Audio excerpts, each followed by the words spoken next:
Xiaobei langsung pergi menemui Anlan di kantornya untuk meminta detail jam dan kronologis kejadian tentang kematian Xiaofeng.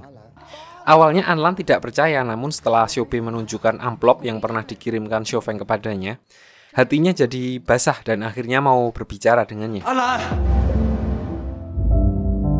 Di sini Anlan menjelaskan sebab kematian Xiaofeng kepada Xiaobei sambil kita juga diperlihatkan flashback tentang kejadian itu beberapa tahun yang lalu. Fakta yang diketahui Anlan sampai saat ini, dia bercerita kepada Xiaobei adalah kematian Xiaofeng disebabkan oleh kecelakaan dari uji coba game yang dilakukannya bersama Dawei. Nyawanya sudah tidak terselamatkan saat dulu dia menerima kabarnya dari rumah sakit.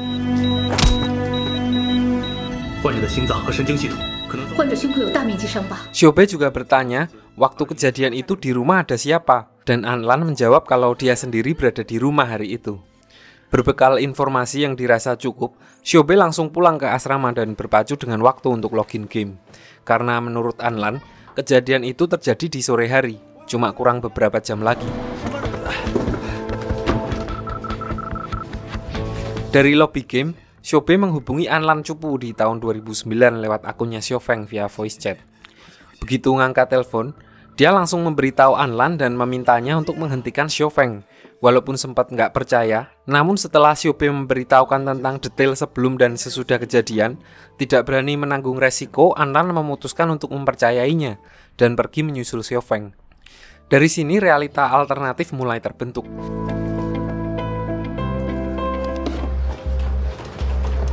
Di lain sisi, Xiaobei dan Dawei udah sampai di perusahaan game tersebut dan terlihat sedang menandatangani kontrak.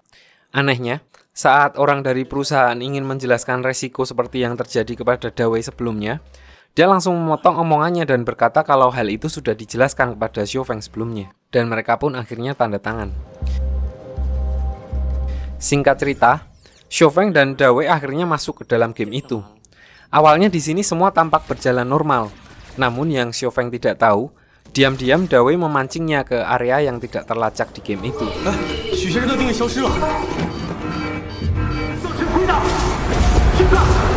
Di sini saat Xiaofeng hampir tersedot ke dalam lubang bug di game itu, Dawei akhirnya mengatakan semuanya.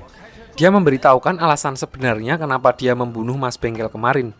Dia mengaku kalau habis melakukan tabrak lari dan Mas Bengkel itu memerasnya terus-menerus. Dan karena takut Xiaofeng melaporkannya, maka dia membawanya ke dalam game itu di mana dia berniat untuk menjebaknya ke dalam lubang bug selama-lamanya. Di lain sisi, Anlan akhirnya sampai di tempat uji coba dan menerobos masuk ke tempat itu. Mendengar suara Anlan dari luar, Dawei memutuskan untuk langsung menjatuhkan Xiaofeng.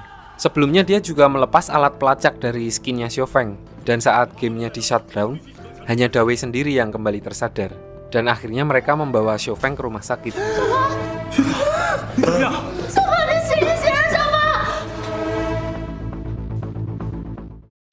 Beralih ke Xiaobei di masa 2020 yang lagi cemas menunggu, bolak-balik menelpon Anlan tapi nomornya nggak aktif.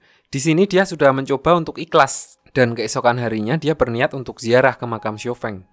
Dan ternyata makamnya nggak ada di sana. So dia lalu menanyakan tentang makamnya Xiaofeng kepada Pak Sukar. Namun setelah dicek, tidak pernah ada orang yang bernama Xiaofeng yang dikubur di sana. So dia langsung menemui Anlan dan menanyakan tentang makam Xiaofeng yang hilang. Di sini Anlan langsung memintanya untuk kembali ke kota karena dia ingin menunjukkan sesuatu kepada Xiaobei. Dan ternyata realitanya telah berubah. Anlan berkata kalau Xiaofeng masih hidup, namun sudah koma selama belasan tahun. Tubuhnya masih normal tapi kesadarannya menghilang.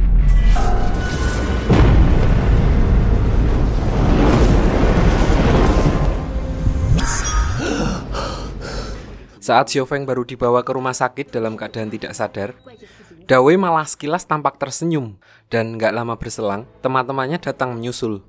Setelah dijelaskan apa yang terjadi, terlihat Qilin menjadi marah kepada Dawei, karena menurutnya dia tidak menjaga Xiaofeng dengan baik.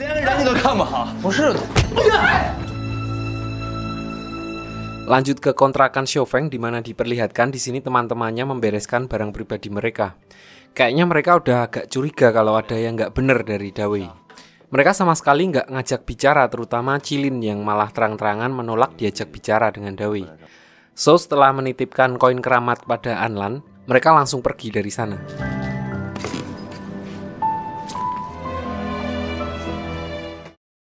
Beralih ke tahun 2020, diperlihatkan di sini Xiaobei sedang bicara empat mata dengan Pak Manajer. Ternyata dia dipanggil untuk diberitahukan masalah keuangan yang sedang dihadapi tim. Dan Pak Manajer berniat untuk menjual tim Monster Selatan kepada investor lain. Setelah pertemuan, Xiaobei lalu memberitahukan hal itu kepada teman-temannya. Dia memberikan dua pilihan antara membiarkan timnya dibeli orang atau mereka bisa ngumpulin uang agar bisa mereka beli sendiri timnya. Dan sesuai dugaan, mereka semua mau berkorban demi tim Continue. Lalu setelah mengumpulkan uang, tim Monster Selatan resmi berganti nama menjadi tim Continue.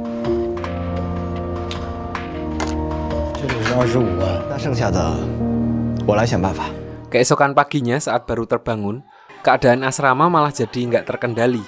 Mereka didatangi DC untuk mengambil barang-barang di rumah itu. Ternyata, cicilan timnya di BPR Arta Sentosa udah nunggak selama beberapa bulan. Jadi para DC datang untuk mengambil semua barang yang kira-kira bisa diposting. Pas lagi pusing, tiba-tiba Cuge datang dan menawarkan bantuan dengan berbekal ilmu yang didapat dari magangnya di perusahaan Anlan. Diperlihatkan juga setelahnya, Cuge mengajukan pengunduran diri dari kantornya karena ingin fokus membantu tim Continue. Langkah pertamanya sebagai manajer tim Continue adalah pergi menemui mantan manajer mereka. Dia berusaha untuk meminta izin membawa kembali komputer yang diangkut. Karena mantan manajer mereka juga dulu adalah pemain e-sport, dia akhirnya luluh dan setuju untuk membantu mereka. Namun dia hanya akan mencoba bicara dengan pihak BPR untuk diberikan keringanan. Besoknya, Cuge juga telah mengatur jadwal untuk bertemu dengan orang yang kira-kira tertarik untuk invest di tim mereka. Namun karena jadwalnya bentrok sama latihan mereka, Xiaobei memilih untuk latihan di asrama dan tidak ikut meeting dengan si investor itu. Karena tidak mau membuat kecewa calon investornya, Cuge lalu memutuskan untuk pergi sendiri. Dan begitu sampai di sana, investor yang dimaksud itu adalah Jilin di masa 2020 yang udah kelihatan OP dan ternyata udah jadi bos sekarang. Setelah bertemu Cuge, dia jadi penasaran dengan Xiaobei karena sampai saat ini satu-satunya atlet yang bisa memprioritaskan latihan daripada janjiannya dengan Jilin hanya Xiaobei. Jilin lalu memutuskan untuk datang ke tempat latihan tim Continue sambil cek ombak main 1-2 ronde. Dan di sini Xiaobei yang mengenalinya sebagai Jilin temannya Xiaofeng dari tim OneCoin.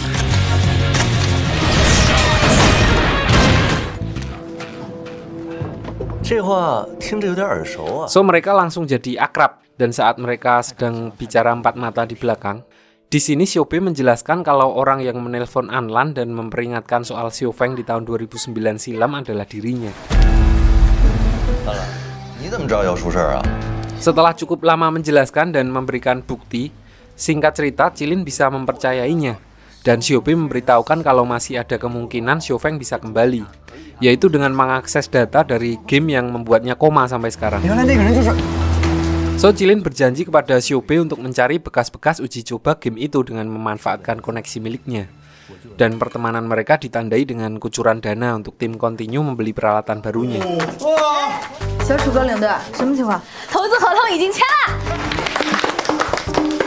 Lalu beberapa waktu berselang, diperlihatkan tim Continue yang mulai menghadapi masalah internal. Mulai dari kurang kompaknya permainan, Xiaobei yang terbagi fokusnya antara tim dan proyek menyelamatkan Xiaofeng bersama Jilin, dan Pandora yang dikira hamil. Ternyata sakit karena stres dan kelelahan yang berpengaruh ke moodnya. Dia jadi sering marah ke Wang Kai.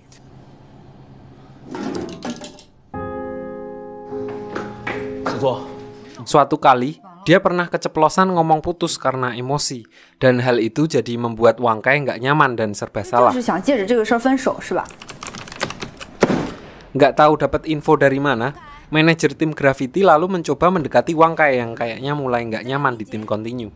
Dia menawarkan untuk bergabung dengan timnya, dengan iming-iming posisi dan perlakuan sama seperti King, yang saat ini adalah pemain nomor 1 di sana. Sementara itu, di saat yang bersamaan, Xiaobei pergi menemui Jilin yang baru aja ngabarin kalau dia ada update terbaru tentang Xiaofeng. Ternyata dia dan timnya berhasil mendapatkan harddisk, tempat menyimpan data uji coba dan sebuah transmitter yang digunakan untuk melacak sinyal para pemain di dalam game.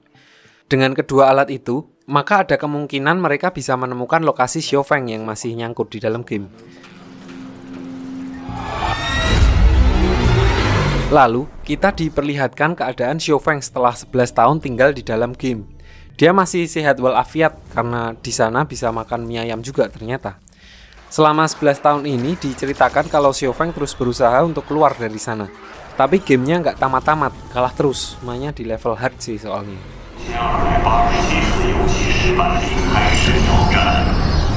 Kembali lagi ke dunia nyata, Pandora yang ternyata selama ini menahan sakit dan minum obat doping biar bisa ikut turnamen akhirnya nggak kuat lagi. So dia pingsan di tengah pertandingannya dengan tim Continue. Masalah lain muncul lagi setelah dia dibawa ke rumah sakit. Ternyata tas miliknya tertinggal di tempat pertandingan. Panitia yang menemukannya melihat obat-obatan yang nggak biasa di dalam tasnya dan membuat gosip miring tentang Pandora. Hal itu membuat Pandora jadi agak stres mulu kayak ikan. Dan lagi-lagi Wang Kai kena getahnya.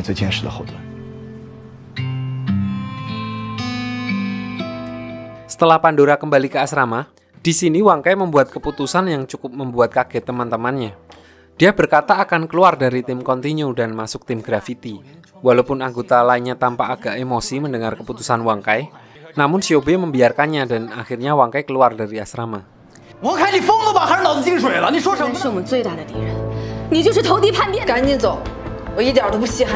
lanjut, setelah Wang Kai memutuskan untuk keluar dari tim Continue, otomatis mereka kekurangan satu pemain.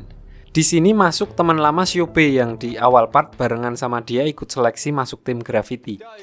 Dia bernama Xiang Zi, yang dulu pernah memberikan kesaksian palsu kalau Xiaobe nge-cheat waktu seleksi. Namun di sini Xiaobe sudah memaafkannya dan dia akhirnya masuk di tim Continue. Awalnya anggotanya yang lain sempat meragukan skillnya karena dilihat dari penampilannya kayaknya cupu banget. Namun ternyata tujuan Xiaobe memanggilnya adalah karena kemampuan uniknya. Dia mampu menganalisa keunggulan dan kelemahan tiap pemain di Liga Pro, dan semua ditulis di buku catatannya. Jadi tim Continue udah kayak punya contekan buat semua lawan-lawannya nanti.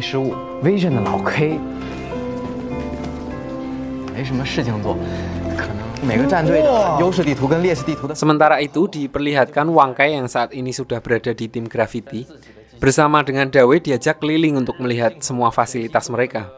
Di sini Wang Kai terlihat takjub karena memang semua fasilitas di sana sangat modern. Singkat cerita, Wang Kai mulai bertanding dan menjadi duo tak terkalahkan bersama King. Namun kayaknya hubungannya dengan para member Gravity kurang baik. Nggak tahu karena sirik atau karena diremehin. Tapi di sana Wang Kai jadi kayak dimusuhin sama anggota lainnya.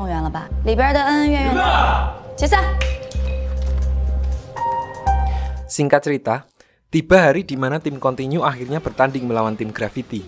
Namun kali ini Wang Kai malah menjadi lawan mereka di pertandingan ini.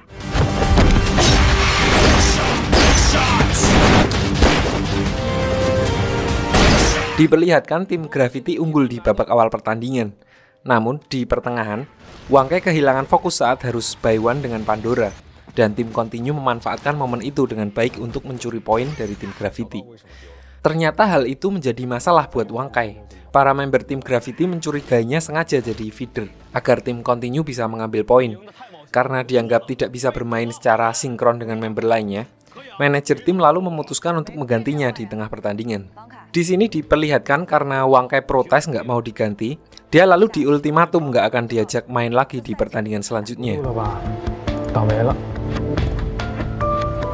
Dia akhirnya mundur dari arena pertandingan, dan setelah diganti, tim Gravity bisa kembali memimpin pertandingan. Singkat cerita, setelah pertandingan selesai, Xiaobe bertemu dengan Wang Kai di luar ruangan. Wang Kai sempat dipanas-panasin karena cuma jadi pemain cadangan di tim Gravity. Terakhir lalu Xiaobe berkata kapan saja dia mau kembali, pintu tim Continue akan selalu terbuka untuknya. Lanjut, saat mereview pertandingan dengan seluruh anggota tim Gravity, Wang Kai terus dipojokkan karena mereka menilai kalau Wang Kai sengaja mengalah dan menyebabkan hubungannya dengan para anggota lain jadi semakin memburuk, terutama dengan manajernya.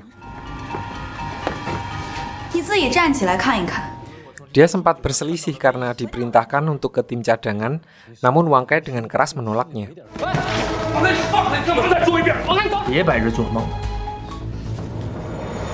Next, berlanjut ke lab penelitian Chilin. Di sini para teknisi melaporkan kalau mereka sudah menemukan jalan untuk masuk ke dalam game tersebut. Mendengar hal itu, Chilin lalu membuat rencana untuk menculik Xiaofeng dari rumah sakit dengan meminta bantuan teman-temannya. Diperlihatkan di sini Aming, Haozi, dan Changsha akhirnya berkumpul lagi dengan Chilin.